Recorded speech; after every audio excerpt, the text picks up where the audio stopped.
आदरणीय धर्म प्रेमी सज्जनों, सादर नमस्ते। मैं जेठालाल विश्वकर्मा आप सभी का हार्दिक स्वागत करता हूँ।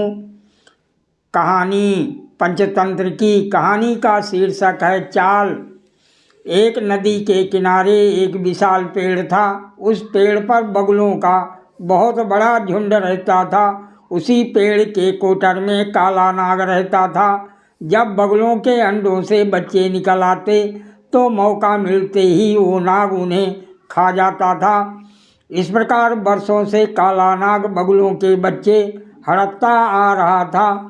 बगुले भी वहाँ से जाने का नाम नहीं लेते थे, क्योंकि वहाँ नदी में कछुओं की भरमार थी। कछुओं का नरम मांस बगुलों को बहुत अच्छा लगता था। इस बार नाग जब एक बच्चे को हड़पने लगा तो पिता बगुले की नज़र उस पर पड़ गई। बगुले को पता लग गया कि उसके पहले बच्चों को भी वो नाग खाता रहा होगा। उसे बहुत दुख हुआ। उसे आंसू बहाते एक कछुए ने देखा और पूछा, मामा क्यों रो रहे हो? गम में जीव हर किसी के आगे अपना दुखड़ा रोने लगता है। उसने नाग और अपने मृत बच्चों के बारे में बता कर कहा, मैं उससे बदला लेना चाहता हूँ। कछुए ने सोचा, अपने बच्चों के गम में मामा रो रहा है, पर जब ये हमारे बच्चे खा जाता है तब तो कुछ ख्याल नहीं आता कि हमें कितना गम होता होगा। तुम सांप से बदला लेना चाहते हो तो हम भी तो तुमसे बदला लेना चाहेंगे। बगुला अपने शत्रु को अपना दुख बताकर गलती कर बैठा था।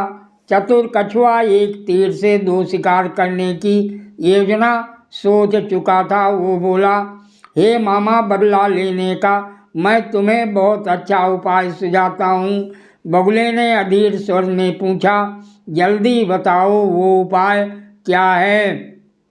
मैं तुम्हारा एहसान जीवन भर नहीं भूलूंगा। कछुआ मन ही मन मुस्कुराया और उपाय बताने लगा। यहाँ से कुछ दूर एक नेवले का बिल है। नेवला सांप का घोर शत्रु है। नेवले को मछलियाँ बहुत प्रिय होती हैं। तुम छोटी छोटी मछलियाँ पकड़कर नेवले के बिल से सांप के कोटर तक बिछा दो। नेवला मछलियाँ खाता खाता सांप तक पहुँच जाएगा और उसे समाप्त कर देगा। बगुला बोला, तुम जरा मुझे उस नेवले का बिल दिखा दो। कछुए ने बगुले को नेवले का बिल दिखा दिया। बगुले ने वैसे ही किया जैसे कछुए ने समझाया था। नेवला सचमुच मछलियाँ खाता हुआ कोटर तक पहुँचा। नेवले को देखते ही नाग ने फुंकार छोड़ी। कुछ ही देर की लड़ाई में नेवले ने सांप के टुकड़े टुकड़े कर दिए। बगुला खुशी से उछल पड़ा। कछुए ने मन ही मन में कहा, ये तो शुरुआत है मूर्ख बगुले। अब मेरा बदला शुरू होगा और तुम सब बगुलों का नाश होगा। कछुए का सोचना सही निकला। नेवला नाग को मारने के बाद वहाँ से नहीं गया। उसे अपने चारों ओर बगुले नजर आए। उसके लिए महीनों के लिए स्वादिष्ट खाना। नेवला उसी कोटर में बस गया जिसमें नाग रहता था और रोज एक बगुले को अपना शिकार बनाने लगा।